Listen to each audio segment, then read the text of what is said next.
তোমরা যেটা দেখতে পাচ্ছ এটা অসকরের একটা ইনভার্টার এসি আছে। তো এই মুহূর্তে এসিটার রিমোট আমার কাছে নেই। তো আমার কাছে একটা ইউনিভার্সাল রিমোট আছে, দেখতে পাচ্ছ ইউনিভার্সাল রিমোট। তো এই রিমোট দিয়েও কিন্তু আমরা ইনভার্টার এসিটাকে অপারেট করব।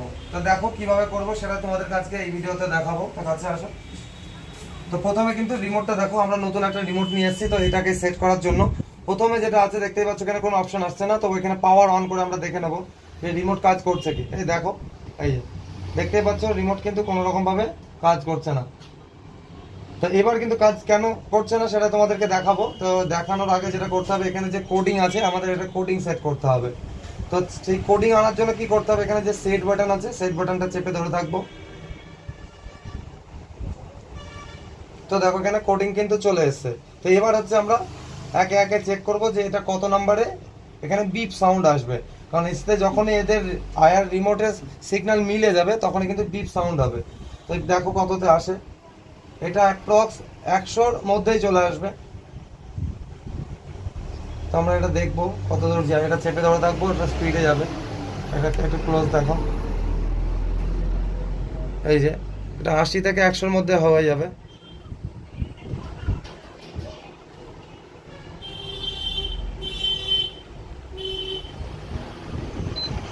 এই যে দেখতে পাচ্ছ এতে কিন্তু একটা বিপ সাউন্ড হচ্ছে। তো আমাদের কিন্তু এখানে 81 এবং 82 দুটোতেই বিপ সাউন্ড আসছে। তো আমরা 81-তে আমরা এবার ওকে করব, যেটা সেট করে দিলেই ওকে হয়ে গেল। ওকে করে দিলাম মানে সেট হয়ে গেল 81 নম্বরে। দেখো এবার দেখো ঠিকঠাকই কাজ করবে। তো বুঝতেই পারছো রিমোট ঠিকঠাক কাজ করছে। তো এবার হচ্ছে আবার পুনরায় এবার হচ্ছে সঞ্জয় করবে, সেটাও তোমাদেরকে দেখাবো। তো চলো রিমোটটাকে প্রথমে রিসেট করো। আমি এটাকে এসিটাকে অফ করে দিই। দেখাও, দেখো রিমোট কিন্তু রিসেট হয়ে গেছে। তো চলো এবার শুরু করো, দেখো কি করে হবে।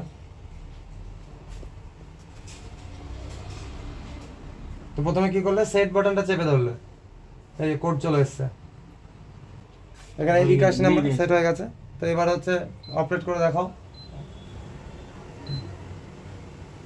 দেখতে পাচ্ছ এসিতে 26 ডিগ্রি। এবার কমাও টেম্পারেচারটা, একটু বাড়ছে। তো হ্যাঁ, এই যে তো এসি কিন্তু ইউনিভার্সাল রিমোট দিয়েও কিন্তু কন্ট্রোল করা যায়, সেটা তোমরা দেখতে পেলে।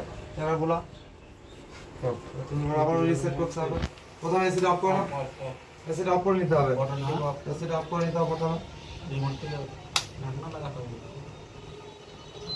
এখানে এসি অফ হয়ে গেল। তো আবারও কিন্তু কি করে রিসেট করতে হয় রিমোটটা সেটাও দেখাচ্ছি। ব্যাটারিটা খুলে দেখে নাও। এই যে রিমোটের ব্যাটারিটা খুলে নিতে হবে প্রথমে।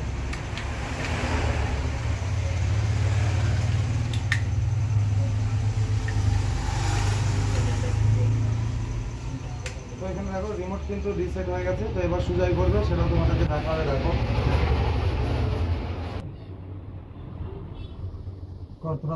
করে দেখা হচ্ছে হয়ে গেছে। তো তোমরা দেখো ও কিভাবে করছে, একটু দেখে নাও তোমরা।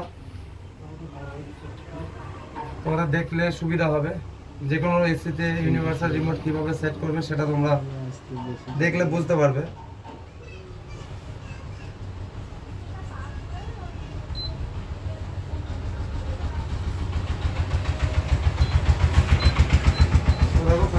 রিমোট কিন্তু সেট হয়ে গেছে। তো আশা করি তোমরা বুঝতে পারলে যে রিমোট কিভাবে ইউনিভার্সাল সেট করতে হয় যে কোনো এসিতে।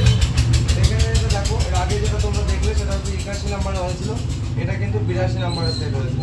তো শুধু যে 81-82 বলে না, যে কোনো নাম্বারে হতে পারে। চেষ্টা করবে, দেখা গেল প্রথমবার হলো, তা সেক্ষেত্রে সব রিমোটের সব ফাংশন কাজ করছে না, এমনও হয়। তো সেক্ষেত্রে কিন্তু আমরা আবারও অন্য যে মানে অন্য কোনো অপশানে বা অন্য কোনো নাম্বারে সেটা সেট হতে পারে, সেটাও দেখে নেব।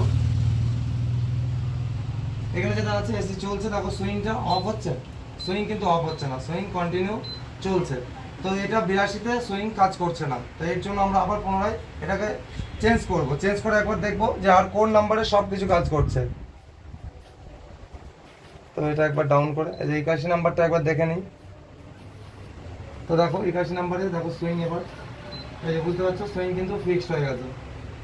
আবার একবার প্রেস করলে সুইং কিন্তু চালু হয়ে গেছে।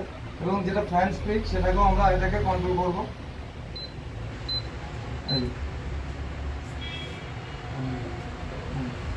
আস্তে আস্তে ধীরে ধীরে ওটা উঠবে, কারণ যেহেতু বিএলডিসি মোটর দেওয়া থাকে এগুলো খুব ধীরে ধীরে সিগন্যালের উপর সব কিছু হয়। হ্যাঁ 81 নম্বরে সবগুলো কাজ করছে। তারপরে ভিডিওটা